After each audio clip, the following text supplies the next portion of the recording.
ಕೊಡ್ತೀನಿ. ನಿಮ್ಮ ಶಾಲೆಯಲ್ಲಿ ನಡೀತಕ್ಕಂಥ SSLCಯ ಸರಣಿ ಮತ್ತು ಪೂರ್ವ ಸಿದ್ಧತಾ ಪರೀಕ್ಷೆಗಾಗಿ ನಮ್ಮ ಯೂಟ್ಯೂಬ್ ಚಾನಲ್ನಲ್ಲಿ ಬಹಳಷ್ಟು ವಿಡಿಯೋಗಳನ್ನು ನಾವು ನಿಮಗಾಗಿ ಪೋಸ್ಟ್ ಮಾಡ್ತಾನೆ ಇದ್ದೀವಿ. ಇವತ್ತು ನಾನು ದ್ವಿತೀಯ ಭಾಷೆ ಇಂಗ್ಲಿಷ್ನಲ್ಲಿ ನಿಮಗೆ ಸಹಾಯಕವಾಗಲಂತೂ ಸರಣಿ ಆಗಿರ್ಬೋದು, ಪೂರ್ವ ಸಿದ್ಧತೆ ಮತ್ತೆ ಈ ಎನ್ಯುವಲ್ ಎಕ್ಸಾಮ್ಗೂ ಕೂಡ ಇಲ್ಲಿಂದ ಕ್ವಶನ್ಸ್ಗಳು ತುಂಬಾನೇ ನಿಮಗೆ ಬರ್ತವೆ ಅಂತ ಹೇಳ್ತಾ ದಯಮಾಡಿ ವಿಡಿಯೋಗಳನ್ನು ಲೈಕ್, ಶೇರ್ ಮತ್ತೆ ಸಬ್ಸ್ಕ್ರೈಬ್ ಮಾಡೋದನ್ನು ಮಾತ್ರ ಮರೆಯದಿರಿ. ಸೊ ನಮ್ಮದೇ ವಾಟ್ಸಪ್ ಚಾನಲ್ ಅದ, ಟೆಲಿಗ್ರಾಮ್ ಗ್ರೂಪ್ ಅದ, ವಿಡಿಯೋದ ಡಿಸ್ಕ್ರಿಪ್ಷನ್ ಬಾಕ್ಸ್ನಲ್ಲಿ ಲಿಂಕನ್ನು ಕೊಡ್ತೀನಿ, ಅವುಗಳಿಗೆ ಬಂದು ಜಾಯ್ನ್ ಆಗಿ ಅಂತ ಹೇಳ್ತಾ ಇದು ಮೋಸ್ಟ್ ಇಂಪಾರ್ಟೆಂಟ್ ಆಗಿರ್ತಕ್ಕಂಥದ್ದು. ಹೆಚ್ಚಿನವಾಗಿ ನಿಮಗೆ ಹಿಂದಿಯಲ್ಲಿ ವಿಡಿಯೋಗಳು ಬೇಕಾಗಿತ್ತಂದ್ರೆ ಸೊ ನಮ್ಮದೇ ಒಂದು ಪ್ಲೇಲಿಸ್ಟ್ ಲಿಂಕನ್ನು ಮಾಡಿದ್ದೀವಿ. ಅದು ಲಿಂಕ್ ಯಾವುದಪ್ಪ ಅಂತಂದರೆ SSLC Hindi passing and scoring package ಅಂತಲೇ ಒಂದು ಲಿಂಕ್ ಇದೆ ಪ್ಲೇಲಿಸ್ಟು. ಸೊ ಅಲ್ಲಿ ಹೋದರೆ ಹಿಂದಿಯಲ್ಲಿ ಬೇಕಾಗ್ತಕ್ಕಂಥ ಸುಮಾರು ನಿಮಗೆ ಖಚಿತ ಪ್ರಶ್ನೆಗಳ ವಿಡಿಯೋಗಳು ಸಹಿತ ನಿಮಗೆ ಸಿಗ್ತವೆ. ಅಲ್ಲಿಂದ ನೀವು ಬೆನಿಫಿಟ್ಗಳನ್ನು ಹಿಂದಿದು ಮಾಡಿಕೊಡ್ರಿ ಅಂತ ಹೇಳ್ತಾ ಸೊ ಈ ವಿಡಿಯೋವನ್ನು ಶುರು ಮಾಡ್ತೀನಿ. ಫಸ್ಟ್ ಮೇನ್ಸಲ್ಲಿ ಬಹು ಆಯ್ಕೆ ಪ್ರಶ್ನೆಗಳಿದಾವೆ 8. ಪ್ರತಿ ಸರಿಯಾದ ಉತ್ತರಕ್ಕೆ 1 ಅಂಕ. 8 ಪ್ರಶ್ನೆ 8 ಅಂಕ.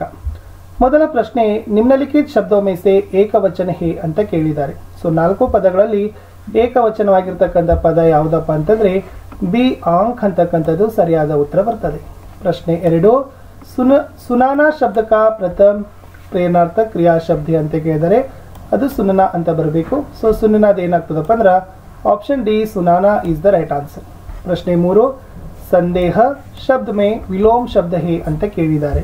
ಸೊ ಸಂದೇಹದ್ದು ವಿಲೋಮ ಶಬ್ದ ಏನಾಗ್ತದಪ್ಪ ಅಂದ್ರೆ ನಿಸ್ಸಂದೇಹ ಅಂತಕ್ಕಂಥದ್ದು option C is the right answer.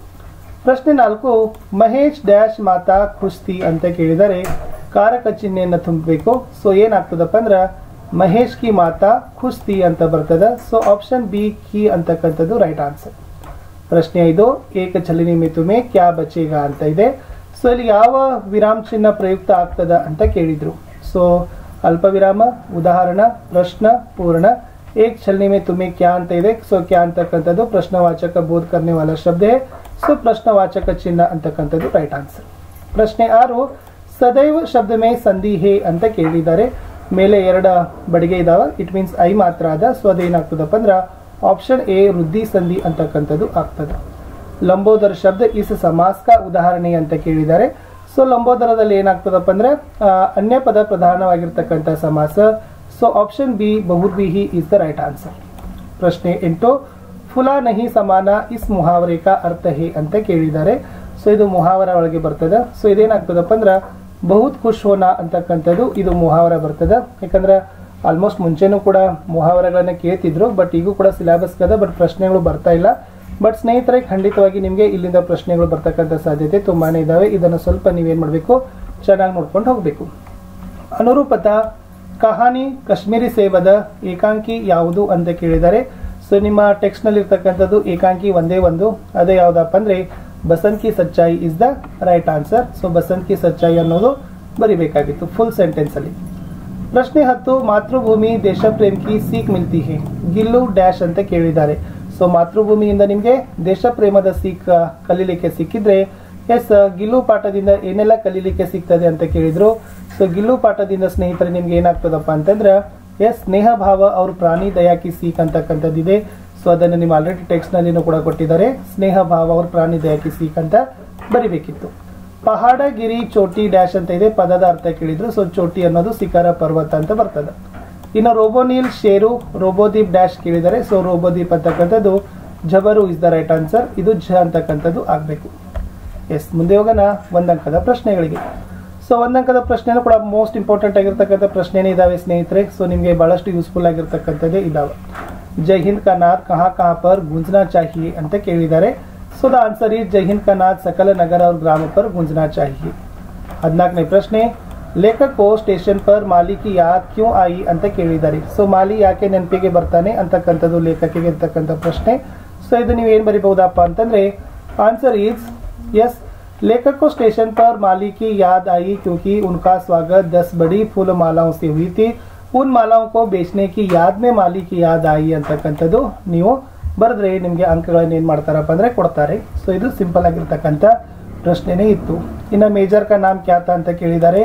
So major ಕಾ ನಾಮ್ ಕುಮಾರ್ ತಾ ಅಂತಕ್ಕಂಥದ್ದು ಇತ್ತು. सेंट फिलोमिना चर्च किस नगर में है ಅಂತ ಕೇಳಿದ್ದಾರೆ. So Saint Philomena Church Mysuru ನಗರ में है ಅಂತಕ್ಕಂಥದ್ದು ನೀವು ಬರೆದ್ರೆ ಸೊ ನಿಮಗೆ ಖಂಡಿತವಾಗಿ ಅಂಕವನ್ನು ಕೊಡ್ತಾರೆ. ಸ್ವಲ್ಪ ವ್ಯಾಕರಣಿಕ ತ್ರುಟಿಗಳು ಸಮಸ್ಯೆ ಇದ್ದಾವೆ ಕ್ವಶನ್ ಪೇಪರಲ್ಲಿ, ಬಟ್ ಡೋಂಟ್ ವರಿ, ಯಾಕಂದ್ರೆ ನಮಗೆ ಬೇಕಾಗಿರ್ತಕ್ಕಂಥದ್ದು ಮೋಸ್ಟ್ ಇಂಪಾರ್ಟೆಂಟ್, ಯಾಕಂದ್ರೆ ಪ್ರಶ್ನೆಗಳನ್ನು ನಾವು ಅಭ್ಯಾಸ ಮಾಡ್ತಾ ಇದ್ದೀವಿ.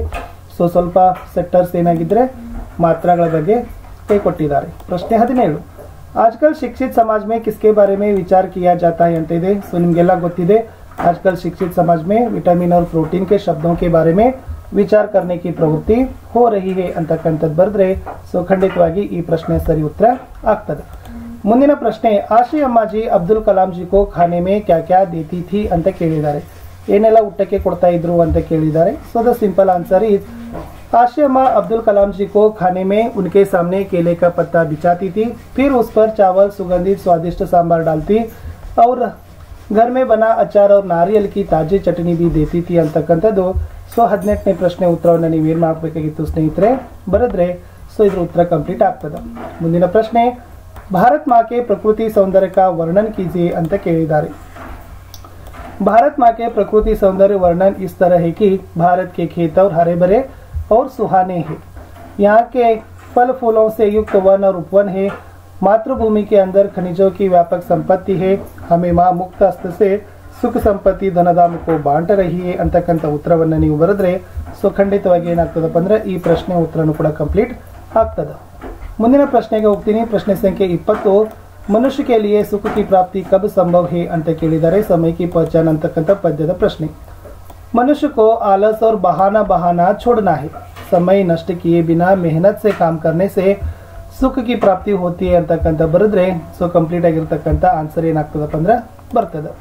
ಮುಂದಿನ ಪ್ರಶ್ನೆ, ವ್ಯಾಪಾರ और ಬ್ಯಾಂಕಿಂಗ್ में इंटरनेट से क्या मदद मिलती है ಅಂತ ಕೇಳಿದ್ದಾರೆ. ಸೊ ವ್ಯಾಪಾರ ಮತ್ತು ಬ್ಯಾಂಕಿಂಗ್ ಅಲ್ಲಿ ಇಂಟರ್ನೆಟ್ನ ಲಾಭಗಳನ್ನು ಕೇಳಿದ್ದಾರೆ. ಸೊ ಇದು ಕೂಡ ನಿಮಗೆ ಇಂಟರ್ನೆಟ್ ಕ್ರಾಂತಿ ಅಂತಕ್ಕಂಥ ಗದ್ಯಪಾಠದಿಂದ ಬಂದಿರತಕ್ಕಂಥ ಪ್ರಶ್ನೆ ಇತ್ತು. इंटरनेट व्यापार और बैंकिंग द्वारा दुनिया की किसी भी जगह पर चाहे जितनी भी रकम भेजी जा सकती है. घर बैठे बैठे खरीदारी कर सकते हैं, कोई भी बिल भर सकते हैं. इससे लाइन में घंटों तक खड़े रहना नहीं पता और समय का भी बचत होता है ಅಂತ ಬರೆದ್ರೆ ಸಾಕು. 22, ಯಶೋದಾ ಕೃಷ್ಣ के क्रोध को कैसे शांत करती है ಅಂತ ಕೇಳಿದ್ದಾರೆ. ಸೊ ಸಿಂಪಲ್ ಆಗಿರ್ತಕ್ಕಂಥ ಉತ್ತರ ಇದೆ. ಏನು ಬರಿಬಹುದಪ್ಪ ಅಂದ್ರೆ, यशोदा कृष्ण को पूछ कर कहती है कि बलराम तो जन्म से ही चुगलखोर है. मैं गोधन की कसम खाकर कहती हूँ कि मैं ही तेरी माता हूँ, तू ही मेरा पुत्र है ಅಂತಕ್ಕದ್ದನ್ನ ಬರೆದ್ರೆ ಸೊ ಪ್ರಶ್ನೆ ಉತ್ತರ ಏನಾಗ್ತದಪ್ಪ ಅಂದ್ರೆ ಕಂಪ್ಲೀಟ್ ಆಗ್ತದ ಅಂತಕ್ಕಂಥದ್ದು ಇಷ್ಟು. ಇದನ್ನು ಕೂಡ ನೀವೇನು ಮಾಡಬೇಕಾಗಿತ್ತು ಸ್ನೇಹಿತರೆ, ಬರಿಬೇಕಿತ್ತು. ಮುಂದಿನ ಪ್ರಶ್ನೆ, ಪೂರಕ ವಾಚನದಲ್ಲಿ ಸೂರ್ಯ से पृथ्वी और शनि का अंतर बताइए ಅಂತ ಕೇಳಿದ್ದಾರೆ. सूर्य से पृथ्वी करीब 15 किलोमीटर की दूरी है. 15 किलोमीटर. शनि ग्रह 10 गुना अधिक दूर है ಅಂತಕ್ಕಂಥದ್ದು ಪ್ರಶ್ನೆ ಉತ್ತರಗಳನ್ನು ಕೊಟ್ಟಿದ್ದಾರೆ. ಇನ್ನು गांव की सफाई के लिए बालक क्या काम करते हैं ಅಂತ ಕೇಳಿದರೆ, गांव की सफाई के लिए बालक रोज 1 घंटा समय निकालते हैं. यस. और गांव में कई गड्ढे थे, उन्हें मिट्टी से डालते हैं. गांव का कूड़ा कचरा डालने के लिए निश्चित जगह बनाते हैं और सभी अपने घरों में फूलों के पेड़ लगाते हैं ಅಂತಕ್ಕಂಥ ಉತ್ತರ ಬರೆದ್ರೆ ಸಾಕು. ಪ್ರಶ್ನೆ 24ಕ್ಕೆ ಬರೋಣ. ಸತ್ಯ ಕ್ಯಾ ಹೋತಾ ಹೈ, ಉಸ್ಕಾ ರೂಪ ಕೈಸೆ ಹೋತಾ ಹೈ ಅಂತ ಕೇಳಿದ್ದಾರೆ. ಆನ್ಸರ್ ಏನಿತ್ತಪ್ಪ ಅಂದ್ರೆ, सत्य बहुत भोला भाला और सीधा साधा होता है. जो भी अपने आंखों से देखा बिना नमक मिर्च लगाए बोलना ही सत्य कहलाता है ಅಂತಕ್ಕಂಥ ಬರೆದ್ರೆ ನಿಮಗೆ ಅಂಕಗಳನ್ನು ಏನು ಮಾಡ್ತಾರಪ್ಪ ಅಂತಂದ್ರೆ ಕೊಡ್ತಾರೆ. ಮುಂದಿನ ಪ್ರಶ್ನೆ, अकुल ने मीना मैडम से क्या कहा ಅಂತ ಕೇಳಿದ್ರು. सो अकुल ने मीना मैडम से कहता है कि एक नागरिक के हैसियत से हमें अपने देश के प्रति गौरव होना है. राष्ट्र ध्वज, राष्ट्रगान, राष्ट्रीय त्योहार आदि का आदर भाव करना चाहिए ಅಂತಕ್ಕಂಥ ಬರೆದ್ರೆ ಸೊ ಈ ಪಾಠದ ಏನಾಗ್ತದಪ್ಪ ಅಂದ್ರೆ ಈ ಪ್ರಶ್ನೆ ಉತ್ತರ ಕಂಪ್ಲೀಟ್ ಆಗ್ತದೆ. ಇದು ಕೂಡ ಮೋಸ್ಟ್ ಇಂಪಾರ್ಟೆಂಟ್ ಆಗಿರ್ತಕ್ಕಂಥ ಒಂದು ಪ್ರಶ್ನೆನೇ ಇತ್ತು ಅಂತಕ್ಕದ್ದನ್ನು ನಾವು ಹೇಳ್ಬೋದು. ಮುಂದೆ 3 ಅಂಕದ ಪ್ರಶ್ನೆಗಳು ಬರ್ತವೆ. ಲೇಖಿಕಾನೆ ಗಿಲ್ಹರಿ ಕೋ ಕ್ಯಾ ಕ್ಯಾ ಸಿಖಾಯ ಅಂತಕ್ಕದ್ದನ್ನು ಕೇಳಿದ್ದಾರೆ. ಸೊ ನಿಮ್ಗೆ ಆಲ್ರೆಡಿ ಅದನ್ನು ಗೊತ್ತಿದೆ. ಲೇಖಿಕಾನೆ गिल्लो को समय बाहर जाना और झूले में वापस आना, साथ ही लिखने समय लिफाफे में बैठना, आमेले इस थाली के पास बैठकर एक एक चावल खाना, सुराही के पास बैठकर लेटना, ಇವೆಲ್ಲ ಅಂಶಗಳನ್ನು ನೀವು ಏನು ಮಾಡಬೇಕಾಗಿತ್ತಪ್ಪ ಅಂದರೆ ಬರೆದ್ರೆ ಸೊ ಈ ಪ್ರಶ್ನೆ ಉತ್ತರ ಕಂಪ್ಲೀಟ್ ಆಗ್ತದೆ. ಮುಂದಿನ ಪ್ರಶ್ನೆ, दुकानदार ने लेखक से क्या कहा ಅಂತ ಕೇಳಿದ್ದಾರೆ. So very easy. दुकानदार ने लेखक से कहा कि बाबूजी बड़े मजेदार सेब आए हैं, खास कश्मीर के, आप ले जाए खाकर तबीयत खुश हो जाएगी ಅನ್ನೋದು ಉತ್ತರ. ಪ್ರಶ್ನೆ 27 ದಿನಕರ ಜಿ के अनुसार मानव का सही परिचय क्या है ಅಂತ ಕೇಳಿದ್ದಾರೆ. ಇಲ್ಲಿ दिनकर जी के अनुसार मानव प्रकृति के हर तत्व पर विजय पाया है. यह उसका परिचय नहीं है. उसका सही परिचय यही है कि मनुष्य हृदय पर जीत प्राप्त करना, मानव के बीच स्नेह का बांध बांधना ही मानव ज्ञानी और विद्वान कहलाता है ಅಂತಕ್ಕಂಥದ್ದನ್ನ ಅವರು ಏನು ಮಾಡಿದ್ದಾರೆ ಹೇಳಿದ್ದಾರೆ. कवि समय का सदुपयोग करने को क्यों कहते हैं ಅಂತ ಮುಂದಿನ ಪ್ರಶ್ನೆ ಇತ್ತು. कवि समय को सदुपयोग करने को कहते हैं कि एक बार समय को खो देने से और उसे चक्रवर्ती होकर भी दोबारा नहीं पा सकते हैं. यदि सुख पाना चाहते हैं तो जीवन में सफल होना चाहिए. समय नष्ट किए बिना ही मन लगाकर काम करने से समय को हम क्या कर सकते हैं कि अपना साथी बना सकते हैं ಅಂತಕ್ಕಂಥದ್ದು ಪ್ರಶ್ನೆ ಉತ್ತರಗಳಲ್ಲಿ ನೀವು ಬರೀಬೇಕು. ಮುಂದಿನ ಪ್ರಶ್ನೆ परसाई जी को सम्मेलन में क्यों बुलाया गया था ಅಂತ ಕೇಳಿದ್ದಾರೆ. सो ಏನಾಗಿತ್ತು एस परसाई जी देश के प्रसिद्ध ईमानदार थे और उनकी आने से ईमानदार और उदीयमान ईमानदारों को प्रेरणा मिलती थी. इस कारण एस परसाई जी को सम्मेलन के उद्घाटन के लिए आमंत्रित किया गया था ಅಂತಕ್ಕಂತ ಬರೆದ್ರೆ ಸಾಕು. ಇನ್ನು ಪ್ರತಾಪ್ ರಾಜಕಿಶೋರ್ के घर क्यों आया ಅಂತಕ್ಕದ್ದನ್ನ ಕೇಳಿದ್ದಾರೆ. सो ಅಲ್ಲಿ ಏನಾಗಿತ್ತು जब बसंत नोट बनाकर राजकिशोर के पास नहीं लौटता क्योंकि वह मोटर दुर्घटना में आहत होकर बेहोश हो गया था. जब उसे होश आया अपने छोटे भाई प्रताप के हाथ में पंडित राजकिशोर के 14.5 आने लौटाने को भेजते हैं और प्रताप पंडित राजकिशोर जी के छुट्टे पैसे लौटाने किशनगंज आया था ಅಂತಕ್ಕಂತ ಬರೆದ್ರೆ ಸಾಕು. ಇನ್ನು दक्षिणी शिखर पर चढ़ते समय बिचेंद्री के अनुभव के बारे में ಇದು ಮೋಸ್ಟ್ ಇಂಪಾರ್ಟೆಂಟ್ ಆಗಿರತಕ್ಕಂತ ಪ್ರಶ್ನೆ. ಇದೇನ್ ಬರೀಬೇಕು ಅಂದ್ರೆ दक्षिणी शिखर पर हवा की गति बढ़ रही थी. हवा के झोंके बर्फ के कणों को चारों तरफ उड़ रहे थे. उन्हें कुछ दिखाई नहीं दे रहा था. थोड़ी देर तक कोई कुछ चढ़ाई नहीं हुई. ढलान एकदम सीधे नीचे चल गए. उनकी सांस एकदम रुक गई थी. उन्हें लगा कि सफलता बहुत नजदीक है. 23 मई 1964 को दिन दोपहर 1 एस एवरेस्ट की चोटी पर बिचेंद्री पाल खड़ी रही ಅಂತಕ್ಕಂತ ಬರೆದ್ರೆ ಸಾಕು. ದೋಹಾ ಭಾವಾರ್ಥದಲ್ಲಿ ಕೊಟ್ಟಿದ್ರು ರಾಮನಾಮಮನಿ ದೀಪದರು ಜೀಹ ದೇಹರಿದ್ವಾರ ತುಳಸಿ ಭೀತರ ಬಾಹಿರೋ ಜೋ ಚಾಹಸಿ ಉಜಿಯಾರ ಅಂತಕ್ಕಂಥದ್ದು ಇದೆ. सो वेरी सिंपल ಆಗಿರತಕ್ಕಂಥದ್ದು ಬರೀಬೇಕು. प्रस्तुत दोहे में तुलसीदास कहते हैं कि जब मनुष्य राम नाम की जप करना है, जिस प्रकार दिया घर के दहलीज पर रखने से उसका प्रकाश घर के भीतर और बाहर फैलता है, उसी प्रकार मनुष्य भी अपनी जीभ पर राम की जप करने से उसकी आंतरिक और बाह्य शुद्धि होती है ಅಂತಕ್ಕಂಥ ಬರೆದ್ರೆ ಸಾಕು. ಮುಂದಿನ ಪ್ರಶ್ನೆ ಗದ್ಯಾಶುದ್ಧ ಕನ್ನಡದಲ್ಲಿ ಅನುವಾದ ಇತ್ತು. बिचेंद्री का जन्म एक साधारण परिवार में हुआ था. 5 संतानों में बिचेंद्री तीसरी संतान थी. बिचेंद्री को बचपन में रोज 5 किलोमीटर पैदल चलकर स्कूल जाना पड़ता था. ಬಚೇಂದ್ರಿಯ ಜನ್ಮ ಒಂದು ಸಾಧಾರಣ ಕುಟುಂಬದಲ್ಲಾಯಿತು. 5 ಜನ ಮಕ್ಕಳಲ್ಲಿ ಅವರು ಮೂರನೆಯವರು. ಬಚೇಂದ್ರಿಗೆ ಬಾಲ್ಯಕಾಲದಲ್ಲಿ ದಿನಾಲೂ ಕಾಲ್ನಡಿಗೆಯಲ್ಲಿ ಶಾಲೆಗೆ ಹೋಗಬೇಕಾಗಿತ್ತು ಅಂತ ಬರೆದ್ರೆ ಸಾಕು. 4 मार्क्स क्वेश्चन कर्नाटक के प्राकृतिक सौंदर्य, आमेಲೆ कर्नाटक में कन्नड़ ಸಾಹಿತ್ಯಕರಣ कैसे ಸಮೃದ್ಧ बनाया ಅಂತಕ್ಕಿದೆ. ಸೊ ಇದು ಕೂಡ ಕರ್ನಾಟಕದ ಪ್ರಾಕೃತಿಕ ಸೌಂದರ್ಯ.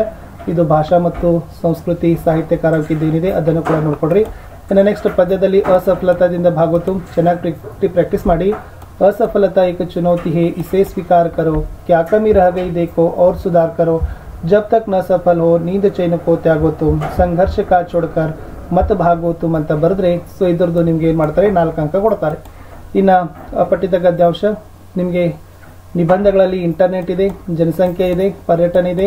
ಇಲ್ಲಿರ್ತಕ್ಕಂಥ ಸಾಂಕೇತಿಕ ಬಿಂದುಗಳ ಆಧಾರದ ಮೇಲೆ ಒಂದು 12 ರಿಂದ 15 ವಾಕ್ಯಗಳಲ್ಲಿ ನಿಬಂಧಗಳನ್ನ ಬರೆದ್ರೆ 4 ಅಂಕ ಕೊಡ್ತಾರೆ. ಆಮೇಲೆ पढ़ाई के बारे में बताते हुए पिताजी को एक पत्र लिखिए ಅಂತ ಕೇಳಿದ್ದಾರೆ. ಸೊ ನೀವೇನು ಬರೀಬಹುದು. ಸೊ ನೋಡ್ಕೊಡ್ರಿ ಯಾರ ಕಡೆ ನಿಬಂಧ ಇಲ್ಲ ಇದನ್ನು ಸ್ಕ್ರೀನ್ಶಾಟ್ ತಗೊಳ್ರಿ. ಇದು ಇಂಟರ್ನೆಟ್ ಕ ಯೋಗದಾನದ ಪ್ರಸ್ತಾವನಾ, ಇಂಟರ್ನೆಟ್ನ ಅರ್ಥ, ಉಪಯೋಗ, ಉಪಸಂಹಾರ ಇವುಗಳನ್ನ ಇದೇ ತರನಾಗಿ ನೀವು ಏನು ಮಾಡಬೇಕಪ್ಪ ಅಂತಂದ್ರೆ ಸಾಂಕೇತಿಕ ಬಿಂದುಗಳನ್ನು ಹಾಕಿ ಬರೆದ್ರೆ ಅಂಕಗಳನ್ನು ಕೊಡ್ತಾರೆ. ಇದು ಜನಸಂಖ್ಯಾ ಕಿ ಸಮಸ್ಯೆ, ವಿಷಯ ಪ್ರವೇಶ, ಕಾರಣ, ಪರಿಣಾಮ, ಉಪಚಾರ, ಉಪಸಂಹಾರ ಇವುಗಳನ್ನು ಪದೇ ಪದೇ ಕೇಳೋದ್ರಿಂದ ಈ ಪ್ರಬಂಧಗಳನ್ನ ನಿಬಂಧಗಳನ್ನ ನೀವೇನು ಮಾಡ್ರಿ ಚೆನ್ನಾಗಿ ಪ್ರಾಕ್ಟೀಸ್ ಮಾಡ್ಕೊಡ್ರಿ. ಇನ್ನು ಪಿತಾಜಿಕೋ ಪತ್ರದ ಫಸ್ಟ್ ದಿನಾಂಕ ಬರೀತೀರಿ. ಈ ಕಡೆ ನಿಮ್ಮ ಹೆಸರು ಬರೀತೀರಿ ಪ್ರೇಷಕ್ ಬಾಲಾಜಿ ಪಿ, ಸರ್ಕಾರಿ ಪ್ರೌಢಶಾಲಾ ಬೆಳಗಾವಿ. ಓಕೆನಾ. ಆಮೇಲೆ ಪೂಜ್ಯ ಪಿತಾಜಿಕೋ ಸಾದರ ಪ್ರಣಾಮ ಅಂತ ಬರೀತೀರಿ. ಸೊ ಇಲ್ಲೆಲ್ಲ ಬರೆದು ಏನು ಮಾಡ್ತೀರಿ ಲಾಸ್ಟ್ ಆಪ್ಕಾ ಪ್ರಿಯ ಪುತ್ರ ಬಾಲಾಜಿ. ಇಲ್ಲಿ ನೀವೇನು ಮಾಡಬೇಕು ಈ ಅಡ್ರೆಸ್ ಅನ್ನು ಬರೀಬೇಕು. ಸೇವಾಮೆ ಓಕೆ ಪ್ರೀತಿವಾಸ್ ಬಿ ಅಂತಕ್ಕಂಥದ್ದು ಏನು ಮಾಡಬೇಕು.